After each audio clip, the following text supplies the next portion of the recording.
Alur cerita film ini adalah kelanjutan dari film sebelumnya, yaitu New Kung Fu Cardmaster Part 1 yang dirilis masih di tahun 2022. Kisah dalam film ini, seluruh kelompok dunia persilatan memperebutkan pedang langit dan golok pembunuh naga, di mana di dalam kedua pusaka itu tersimpan sesuatu rahasia yang besar. Wuji yang sudah menjadi pendekar sakti dan menjadi ketua sekte Ming akan menolong 6 perguruan besar yang sudah disandra oleh pihak kerajaan. Film ini disutradarai oleh Jing Wong dan dibintangi oleh Raymond Lam. Bagaimana keseluruhan kisahnya? Mari kita langsung ke TKP.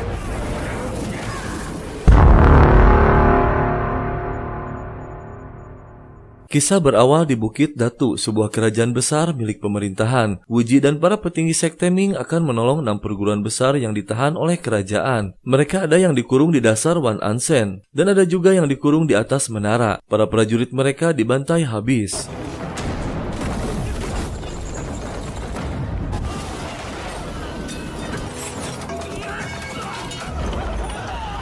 Apapun risikonya, Wuji akan menyelamatkan 6 perguruan besar. Wuji dan kelelawar hijau mencoba memasuki kerajaan dengan ilmu meringankan tubuh.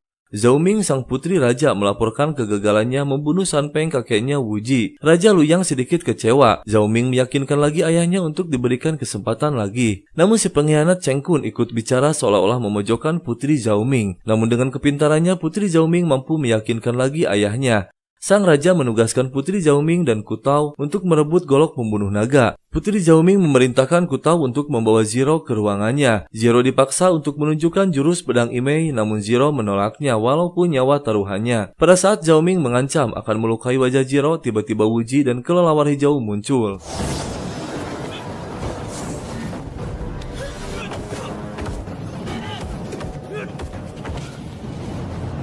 周姑娘是我小时候认识的朋友。追上去！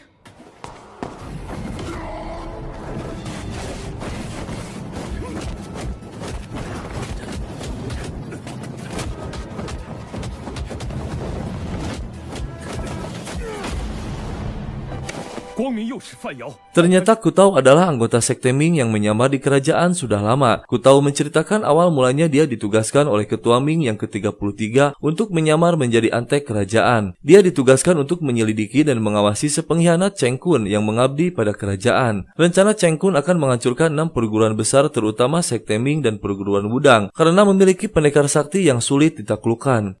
Jika berhasil menghabisi sekte Ming, maka tidak akan ada satupun yang berani melawan kerajaan lagi. Ku Tao juga menginfokan bahwa ke-6 perguruan terkena racun pelemah tubuh, hingga tenaga dalam mereka hilang. Obat penawarnya dipegang oleh 2 pendekar tapak Xian Ming. 2 pendekar tersebut memiliki kebiasaan buruk, yaitu pecandu minuman keras dan pecandu wanita.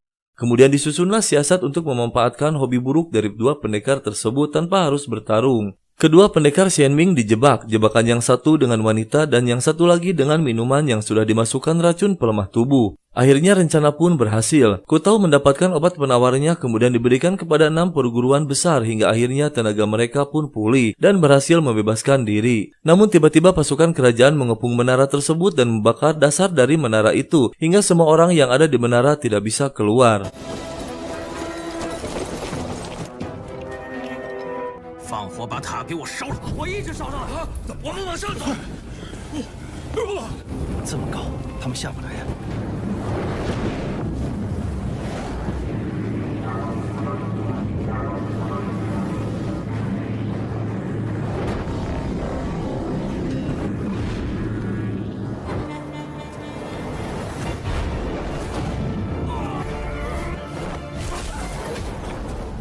2 pendekar tapak Xian Ming mati. Wuji dan petinggi sekte Ming berhasil menyelamatkan 6 perguruan besar. Namun guru besar Imei tewas karena terkena tapak Xian Ming dan keegoisannya sendiri yang tidak mau menerima pertolongan Wuji.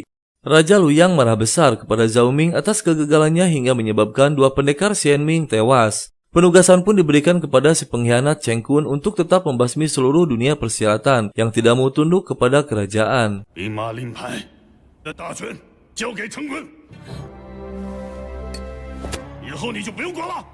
Wuji mendatangi Putri Zhao Ming untuk memenuhi permintaan janji yang kedua yang pernah mereka sepakati dulu.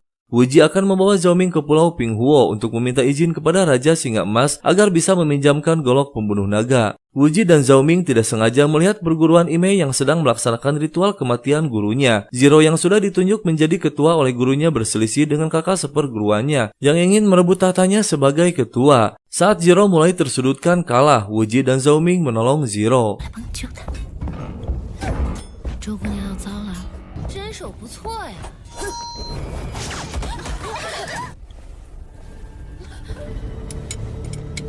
Wuji berangkat ke Pulau Pinghuo ditemani 3 wanita cantik, yaitu Putri Zhao Ming, Zero, dan Cao Cao. Tujuan Wuji untuk meminta izin kepada kakek angkatnya meminjamkan golok pembunuh naga yang akan disatukan dengan pedang langit untuk mencari tahu apa rahasia yang terkandung di dalamnya. Baru saja sampai di pulau, Wuji dikagetkan dengan suara raungan kakeknya. Diduga ada penyusup ke pulau itu.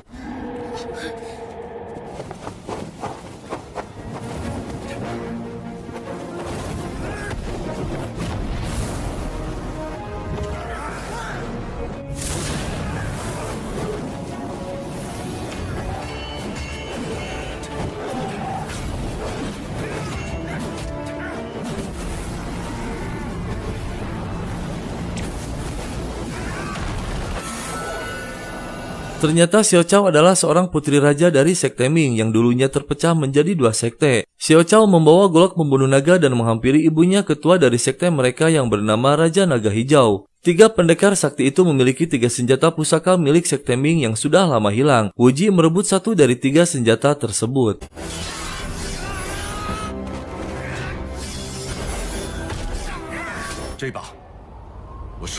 Xiao Cao pun pergi bersama ibunya. Wuji dan 2 gadis lainnya mencari kakek angkatnya dan menemukannya di dalam gua. Keesokan harinya Xiao Cao mendatangi Wuji untuk menyerahkan golok pembunuh naga. Xiao Cao dikejar oleh 3 pendekar sakti.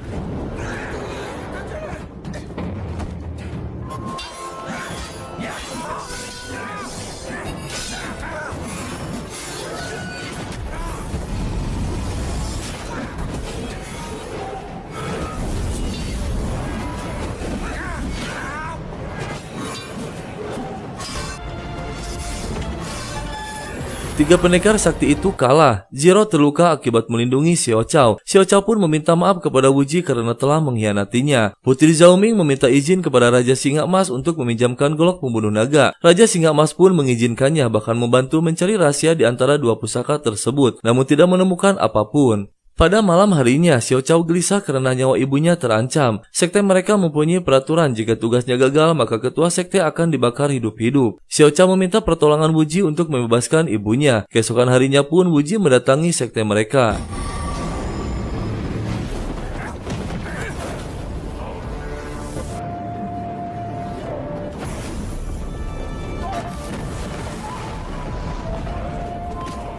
Demi menyelamatkan ibunya, dengan berat hati Xiao Cao memutuskan untuk menjadi ketua sekte menggantikan ibunya. Hanya itu satu-satunya cara agar ibunya tidak mendapatkan hukuman dibakar hidup-hidup. Namun mulai saat itu Xiao Cao tidak boleh menikah seumur hidup karena sudah menjadi ketua sekte Ming gadis suci.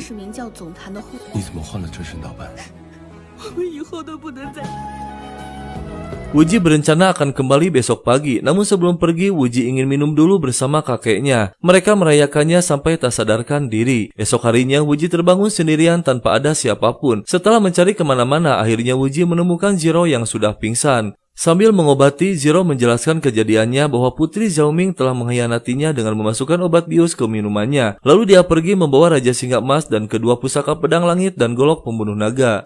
Wuji dan Zero pun sampai di istana Ming dengan bantuan dari Xiao Cao yang memberinya perahu. Wuji dan Zero merencanakan akan menikah secepatnya. Zero meminta bantuan Wuji untuk mengalirkan tenaga dalamnya dari ilmu 9 matahari agar Zero mampu menguasai ilmu yang sedang dipelajarinya dalam waktu singkat. Ilmu yang dipelajari Zero ternyata ilmu jahat yang sudah lama dimusnahkan. Kemudian Zero menghabisi kakak seperguruannya dengan menyuruh seseorang sebagai kambing hitamnya. Lalu orang itu dihabisi oleh Zero. Dan Zero pun seolah-olah menjadi pahlawan dan seorang ketua yang melindungi sektenya. Hari pernikahan Wuji dan Zero pun tiba. Pernikahan mereka dihadiri juga oleh beberapa dari kelompok perguruan besar. Saat acara sedang berlangsung, tiba-tiba Putri Zhao Ming datang untuk membatalkan pernikahannya. Zhao Ming masih mempunyai satu janji lagi yang harus dipenuhi oleh Wu Ji, dan janji yang terakhir adalah Wu Ji harus membatalkan pernikahannya. Zhao Ming juga mengancam jika tidak dipenuhi maka kakek angkatnya akan dihabisi. Akhirnya Wu Ji memutuskan untuk ikut bersama Zhao Ming dan membatalkan pernikahannya. Sontak saja Jiro marah besar.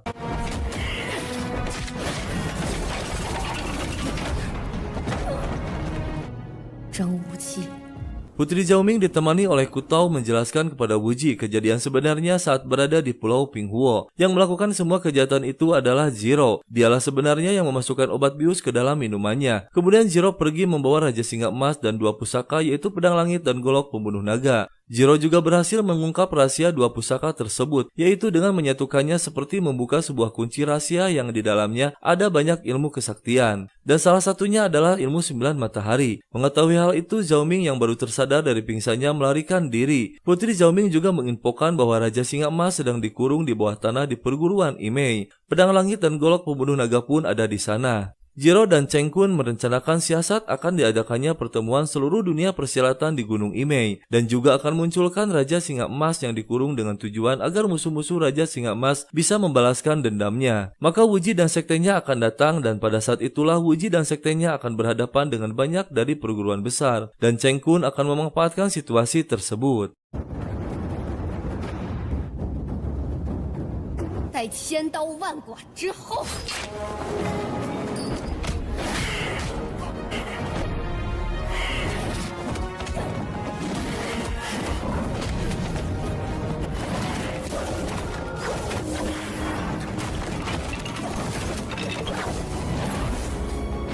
Pada saat pertarungan Wu Ji dan Jiro berlangsung, tiba-tiba ada penyusup yang membantai anak buah Imei dan mengambil pedang langit dan golok pembunuh naga. Dan ternyata orang itu adalah si pengkhianat Cheng Kun yang sudah menguasai ilmu 71 jurus dari 72 jurus Shaolin yang terkenal sakti dan kebal seluruh tubuhnya. Ditambah lagi Cheng Kun memegang pedang langit dan golok naga.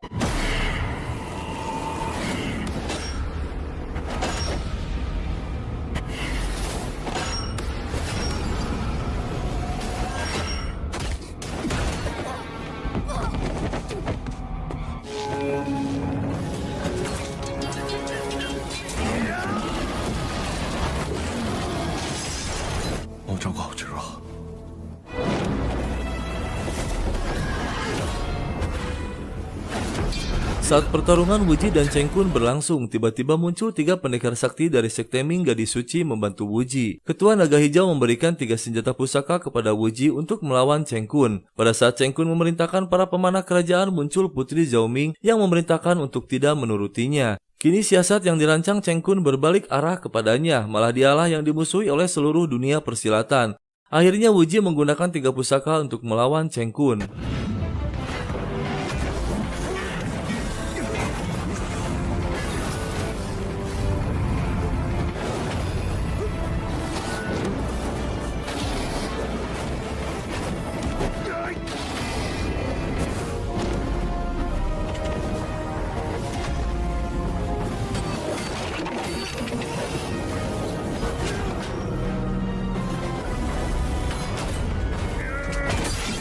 Cheng Kun akhirnya kalah dan sudah hilang kekuatannya. Wu Ji mengizinkan kakeknya untuk menghukum Cheng Kun karena sudah membutakan kedua matanya. Dan selama 30 tahun Cheng Kun memfitnah Raja Singa Emas supaya dimusuhi dunia persilatan.